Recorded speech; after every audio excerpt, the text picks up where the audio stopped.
ਕੇਂਦਰੀ ਖੇਤੀਬਾੜੀ ਤੇ ਕਿਸਾਨ ਭਲਾਈ ਤੇ ਪਿੰਡੂ ਵਿਕਾਸ ਮੰਤਰੀ ਸ਼ਿਵਰਾਜ ਸਿੰਘ ਚੌਹਾਨ ਅਤੇ ਕੇਂਦਰੀ ਸਿੱਖਿਆ ਖਪਤਕਾਰ ਮਾਮਲੇ ਖੁਰਾਕ ਤੇ ਜਨਤਕ ਵੰਡ ਸਣੇ ਨਵੀਂ ਅਤੇ ਨਵਿਆਉਣਯੋਗ ਊਰਜਾ ਮੰਤਰੀ ਪ੍ਰਹਲਾਦ ਜੋਸ਼ੀ ਅੱਜ ਪੰਜਾਬ ਅਤੇ ਹਰਿਆਣਾ ਦਾ ਦੌਰਾ ਕਰ ਰਹੇ ਨੇ। ਚੰਡੀਗੜ੍ਹ ਕੌਮਾਂਤਰੀ ਹਵਾਈ ਅੱਡੇ ਤੇ ਪਹੁੰਚਣ ਤੇ ਕੇਂਦਰੀ ਮੰਤਰੀਆਂ ਦਾ ਸਵਾਗਤ ਕੀਤਾ ਗਿਆ। ਮਗਰੋਂ ਹਰਿਆਣਾ ਦੇ ਮੁੱਖ ਮੰਤਰੀ ਨਾਇਬ ਸਿੰਘ ਸੈਣੀ ਨੇ ਦੋਵੇਂ ਕੇਂਦਰੀ ਮੰਤਰੀਆਂ ਨਾਲ ਸ਼ਿਸ਼ਟਾਚਾਰ ਮੁਲਾਕਾਤ ਕੀਤੀ। ਸੰਤ ਕਬੀਰ ਕੁਟੀਰ ਵਿਖੇ ਹੋਈ ਮੁਲਾਕਾਤ ਦੌਰਾਨ ਮੁੱਖ ਮੰਤਰੀ ਸੈਣੀ ਨੇ ਦੋਵਾਂ ਮੰਤਰੀਆਂ ਦਾ ਸਵਾਗਤ ਕੀਤਾ। ਚੰਡੀਗੜ੍ਹ ਦੇ ਟੈਗੋਰ ਥੀਏਟਰ 'ਚ ਕੇਂਦਰੀ ਮੰਤਰੀਆਂ ਨੇ ਰਾਜਪਾਲ ਗੁਲਾਬ ਚੰਦ ਕਟਾਰੀਆ ਦੀ ਮੌਜੂਦਗੀ ਵਿੱਚ ਪ੍ਰਧਾਨ ਮੰਤਰੀ ਗਰੀਬ ਕਲਿਆਣ ਅੰਨ ਯੋਜਨਾ ਤਹਿਤ ਕਰਵਾਏ ਗਏ ਸਮਾਗਮ ਦੌਰਾਨ ਕੇਂਦਰੀ ਬੈਂਕ ਡਿਜੀਟਲ ਕਰੰਸੀ ਯਾਨੀ CBDC ਆਧਾਰਿਤ ਸਿੱਧਾ ਲਾਭਪਾਤਰੀ ਟ੍ਰਾਂਸਫਰ ਯਾਨੀ DBT ਸਿਸਟਮ ਲਾਂਚ ਕੀਤਾ।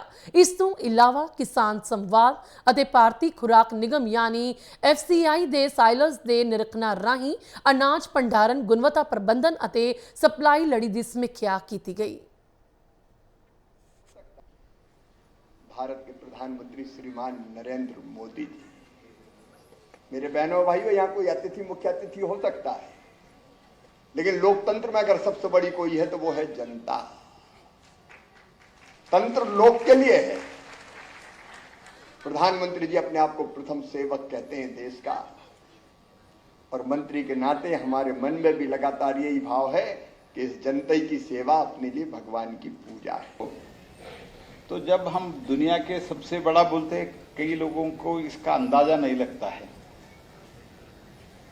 तो पूरा यूरोपियन यूनियन जितना देश है वो सब मिलके हमारा जितना देश का जनसंख्या उतना जनसंख्या नहीं है और उतना लाभार्थी भी नहीं है, तो इतना जनसंख्या ही नहीं है।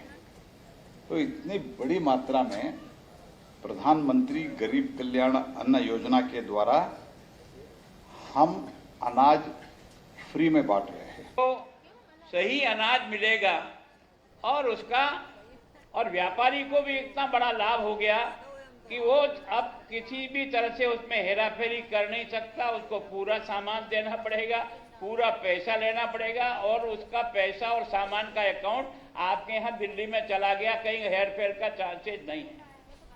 सबसे बड़ा लीकेज अगर हिंदुस्तान में कहीं था तो आपका ये राशन का काम था। ਚੰਡੀਗੜ੍ਹ ਸਮਾਗਮ ਤੋਂ ਬਾਅਦ ਦੋਵੇਂ ਕੇਂਦਰੀ ਮੰਤਰੀ ਦੁਪਹਿਰ 2 ਵਜੇ ਅਜੀਜ਼ਪੁਰ ਪਿੰਡ ਵਿੱਚ ਕਿਸਾਨਾਂ ਨਾਲ ਸਿੱਧੀ ਗੱਲਬਾਤ ਕਰਨਗੇ।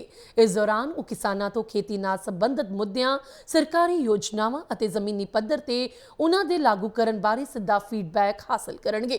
ਕੇਂਦਰ ਸਰਕਾਰ ਦਾ ਮੰਤਵ ਕਿਸਾਨਾਂ ਤੋਂ ਮਿਲਣ ਵਾਲੇ ਫੀਡਬੈਕ ਦੇ ਆਧਾਰ ਤੇ ਨੀਤੀਆਂ ਅਤੇ ਯੋਜਨਾਵਾਂ ਨੂੰ ਵਧੇਰੇ ਵਿਹਾਰਕ ਅਤੇ ਕਿਸਾਨ ਕੇਂਦਰਿਤ ਬਣਾਉਣਾ ਹੈ। ਬਾਅਦ ਦੁਪਹਿਰ 4:30 ਵਜੇ ਕੇਂਦਰੀ ਮੰਤਰੀ ਹਰਿਆਣਾ ਦੇ ਕੈਥਲ ਜ਼ਿਲ੍ਹੇ ਦੇ ਤਾਂਡ ਵਿੱਚ FCI ਦੇ ਸਾਈਲੋ ਦਾ ਨਿਰੀਖਣ ਕਰਨਗੇ। ਇਸ ਦੌਰਾਨ ਅਨਾਜ ਭੰਡਾਰਨ ਸਮਰੱਥਾ, ਅਨਾਜ ਗੁਣਵੱਤਾ ਪ੍ਰਬੰਧਨ ਅਤੇ ਆਧੁਨਿਕ ਸਾਈਲੋ ਪ੍ਰਣਾਲੀਆਂ ਦੀ ਸਮੀਖਿਆ ਕੀਤੀ ਜਾਵੇਗੀ। ਦੋਵੇਂ ਮੰਤਰੀ ਅਨਾਜ ਸਪਲਾਈ ਲੜੀ ਦੀ ਸਥਿਤੀ ਦਾ ਵੀ ਮੁਲਾਂਕਣ ਕਰਨਗੇ।